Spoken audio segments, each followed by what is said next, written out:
नमस्ते स्टूडेंट्स, कैसे हैं आप सब।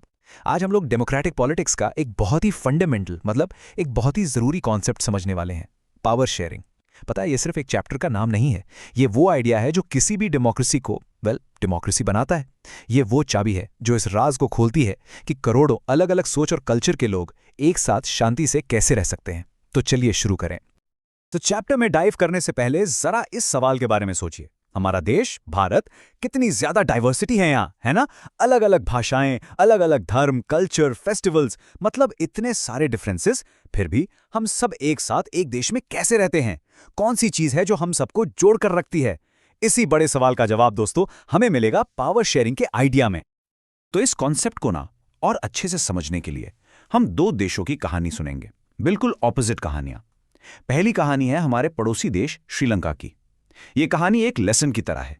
यह हमें सिखाएगी कि जब पावर को शेयर नहीं किया जाता तो क्या हो सकता है, मतलब इसके रिजल्ट्स कितने खतरनाक हो सकते हैं। अब जरा श्रीलंका के एथनिक मेकअप पर नजर डालिए, मतलब वहां कौन कौन से कम्युनिटी के लोग रहते थे। आप साफ साफ देख सकते हैं कि 74%, जी हां 74% लोग सिन्हाला स्पीकर्स थे, एक क्लियर कट मेजॉरिटी। और वहीं 18% लोग तमिल स्पीकर्स थे, जो देश की सबसे बड़ी माइनॉरिटी कम्युनिटी थी। अब ये जो नंबर्स है ना, ये इस पूरी कहानी का बेस है, तो इन्हें अच्छे से याद रखिएगा, क्योंकि सारा कॉन्फ्लिक्ट यहीं से शुरू होने वाला है। तो हुआ ये कि 1948 में जब श्रीलंका आज़ाद हुआ तो वहाँ की सरकार ने एक रास्ता चुना। इस रास्ते को कहते हैं मेजॉरिटेरियनिज्म। अब ये है क्या? इसका मतलब बहुत सिंपल है। ये एक सोच है कि क्योंकि मेजॉरिटी कम्युनिटी यानी सिन्हाला कम्युनिटी संख्या में ज़्यादा है, तो देश पर सिर्फ उन्हीं का हक है और वो अपनी मनमर्जी से देश चला सकते हैं, भले ही इसके लिए उन्हें माइनॉरिटी कम्युनिटी यानी तमिल्स की ज़रूरतों को पूरी तरह से इग्नोर ही क्यों ना करना पड़े। अच्छा, तो ये मेजॉरिटेरियनिज्म सिर्फ एक सोच नहीं थी, इसे लागू भी किया गया। कैसे? जरा देखिए। 1956 में एक एक्ट पास हुआ जिसने सिन्हाला को देश की अकेली ऑफिशियल लैंग्वेज बना दिया। तमिल लैंग्वेज को बिल्कुल साइडलाइन कर दिया गया। इतना ही नहीं, यूनिवर्सिटी में एडमिशन्स हों या सरकारी नौकरियां, हर जगह सिन्हाला कम्युनिटी को प्रेफरेंस मिलने लगी। अब आप ही सोचिए, इन सब स्टेप्स से तमिल्स को कैसा महसूस हुआ होगा। उन्हें लगा कि उनके साथ भेदभाव हो रहा है, उन्हें अपने ही देश में पराया बनाया जा रहा है। और यही जो अविश्वास था, ये धीरे धीरे बढ़ता गया और आखिरकार एक भयानक सिविल वॉर में बदल गया। तो ये तो थी श्रीलंका की कहानी। अब चलते हैं एक बिल्कुल अलग कहानी की तरफ। यूरोप का एक छोटा सा देश है बेल्जियम। श्रीलंका से सिचुएशन यहां ज्यादा कॉम्प्लिकेटेड थी, लेकिन बेल्जियम ने एक दूसरा, कहीं ज्यादा समझदारी वाला और शांति भरा रास्ता चुना, और इसका नतीजा भी बिल्कुल अलग निकला। अब बेल्जियम का एथनिक कॉम्पोजिशन देखिए, ये श्रीलंका से भी ज्यादा कॉम्प्लेक्स था, मतलब उलझा हुआ था।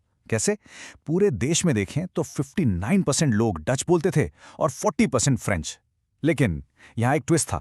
जो कैपिटल सिटी थी ब्रसल्स, वहां सिचुएशन बिल्कुल उल्टी थी।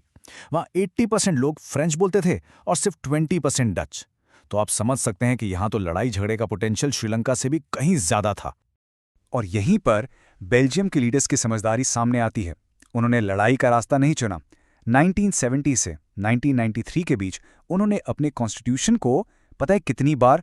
4 बार बदला और अकोमोडेशन का एक बहुत ही यूनिक मॉडल तैयार किया। देखिए उन्होंने क्या क्या किया। पहला, सेंट्रल गवर्नमेंट में डच और फ्रेंच स्पीकिंग मिनिस्टर्स की संख्या बराबर कर दी। दूसरा, सेंट्रल गवर्नमेंट की बहुत सारी पावर्स स्टेट गवर्नमेंट्स को दे दी। तीसरा, ब्रसल्स के लिए एक अलग गवर्नमेंट बनाई जिसमें भी दोनों कम्युनिटीज को बराबर का रिप्रेजेंटेशन मिला। और चौथा, एक तीसरी तरह की सरकार बनाई, कम्युनिटी गवर्नमेंट, जिसका काम था सिर्फ कल्चर और लैंग्वेज से जुड़े मामलों को देखना। कितना स्मार्ट है ना?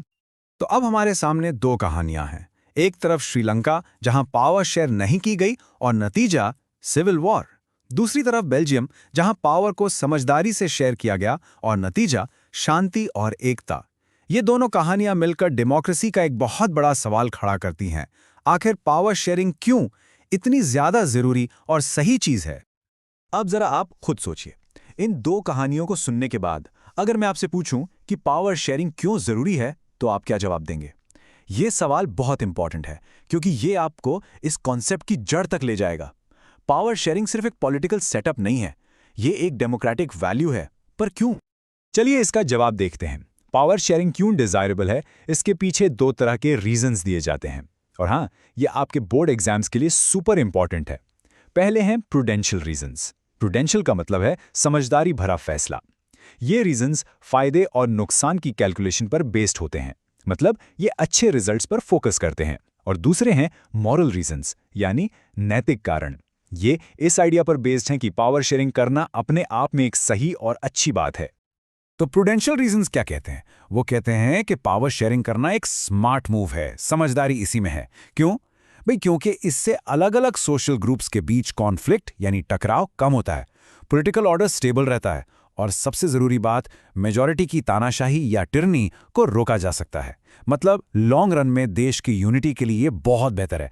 अब आप श्रीलंका के बारे में सोचिए, वहां पावर शेयर ना करने की कितनी बड़ी कीमत चुकानी पड़ी है ना। अब आते हैं मॉरल रीजंस पर, और ये बहुत डीप है।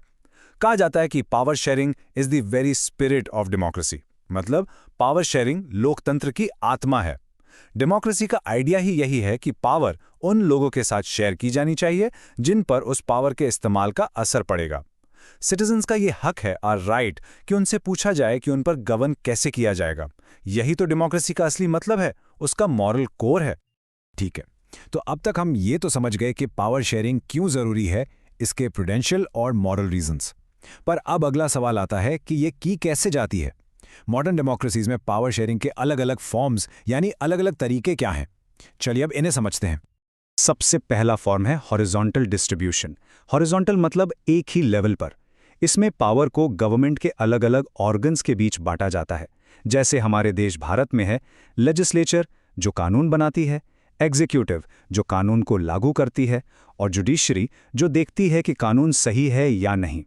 ये तीनों एक ही लेवल पर हैं और एक दूसरे पर नजर रखते हैं, एक दूसरे की पावर को चेक करते हैं, ताकि कोई भी एक ऑर्गन हद से ज्यादा पावरफुल ना हो जाए। इसी शानदार सिस्टम को हम चेक्स एंड बैलेंसेस का सिस्टम कहते हैं। दूसरा फॉर्म है वर्टिकल डिस्ट्रीब्यूशन। वर्टिकल मतलब ऊपर से नीचे। इसमें पावर को गवर्नमेंट के डिफरेंट लेवल्स में बांटा जाता है। इसे एक पिरामिड की तरह सोचिए। सबसे ऊपर सेंट्रल गवर्नमेंट, उसके नीचे हर स्टेट की अपनी स्टेट गवर्नमेंट, और सबसे नीचे लोकल गवर्नमेंट्स, जैसे हमारे गांव में पंचायत और शहरों में म्यूनिसिपैलिटी। पावर का ये जो बंटवारा है ऊपर से नीचे के लेवल्स में, इसी सिस्टम को फेडरलिज्म भी कहा जाता है, और इसके बारे में हम नेक्स्ट चैप्टर में बहुत डिटेल में बात करेंगे। तीसरा तरीका है अलग अलग सोशल ग्रुप्स के बीच पावर को शेयर करना, मतलब लिंग्विस्टिक और रिलीजियस ग्रुप्स के बीच। ये बहुत ज़रूरी है ताकि जो कम्युनिटी सोशली वीकर हैं या माइनॉरिटी में हैं, उन्हें भी लगे कि गवर्नमेंट में उनकी भी आवाज़ है। इसका एक फैंटास्टिक एग्जाम्पल हमने बेल्जियम में देखा, कम्युनिटी गवर्नमेंट। और हमारे देश भारत में बिल्कुल, हमारे यहाँ रिजर्व्ड कॉन्स्टिट्यूएंसीज का सिस्टम, जहाँ एससीज और एसटीज जैसे वीकर सेक्शंस के लिए सीट्स रिजर्व की जाती हैं, वो इसी का एक बेहतरीन एग्जाम्पल है। और आखिरी चौथा फॉर्म है पावर शेयरिंग पॉलिटिकल पार्टीज और प्रेशर ग्रुप्स के बीच। देखिए, डेमोक्रेसी में पावर किसी एक के हाथ में हमेशा नहीं रहती। जब इलेक्शंस में किसी एक पार्टी को क्लियर मेजॉरिटी नहीं मिलती, तो दो या दो से ज्यादा पार्टीज मिलकर सरकार बनाती हैं। इसे कहते हैं कोएलिशन गवर्नमेंट।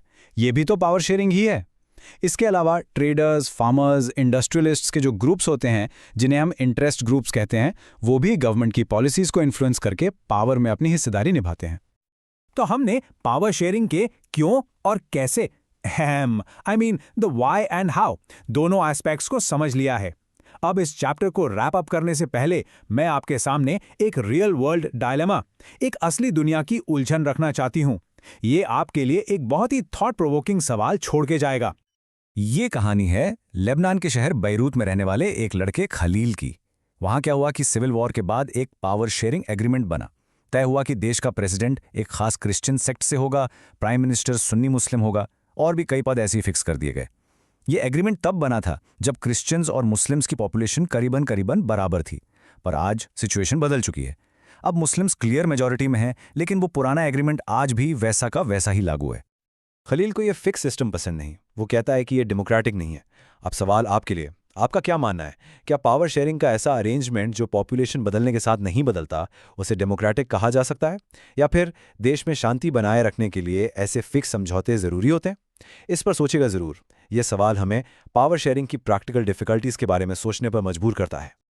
चलिए, अब आखिर में आपके एग्जाम्स की तैयारी के लिए कुछ ज़रूरी प्रैक्टिस क्वेश्चंस देख लेते हैं। ये कुछ बहुत ही इंपॉर्टेंट क्वेश्चंस हैं जो बोर्ड एग्जाम्स में अक्सर आते हैं। पहला, बेल्जियम और श्रीलंका के पावर शेयरिंग मॉडल्स में क्या मेन डिफरेंसेस हैं? दूसरा, प्रूडेंशियल और मॉरल रीजंस को एग्जाम्पल्स के साथ एक्सप्लेन कीजिए। तीसरा, हॉरिजॉन्टल और vertical forms of power sharing में क्या अंतर है। और चौथा, एक असर्शन रीजन टाइप क्वेश्चन। इन सभी क्वेश्चंस की प्रैक्टिस जरूर कीजिएगा। All the very best.